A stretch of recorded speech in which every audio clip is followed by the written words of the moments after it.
YSR Congress party అధినేత YS Jaganmohan Reddy ఢిల్లీలో చేస్తున్నటువంటి ధర్నాకి సమాజ్వాదీ పార్టీ అధినేత ఉత్తరప్రదేశ్ మాజీ ముఖ్యమంత్రి అఖిలేష్ యాదవ్ మద్దతు ప్రకటించారు.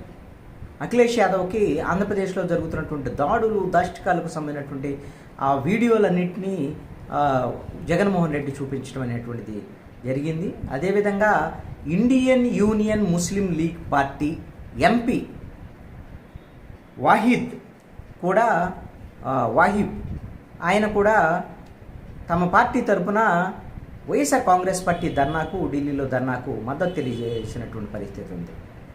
ఈ ఐయుఎంఎల్ కానీ సమాజ్వాదీ పార్టీ కానీ రెండూ కూడా ఇండియా కూటమిలో భాగస్వామ్య పక్షాలే. మరి ఇండియా కూటమిలో భాగస్వామ్య పక్షాలుగా ఉన్నటువంటి ఈ రెండు పార్టీలు వైఎస్ఆర్ కాంగ్రెస్ పార్టీకి మద్దతు ఇచ్చినటువంటి పరిస్థితి ఉంది. ఇంకా ఎన్ని పార్టీలు మద్దతు ఇస్తాయో చూడాలి.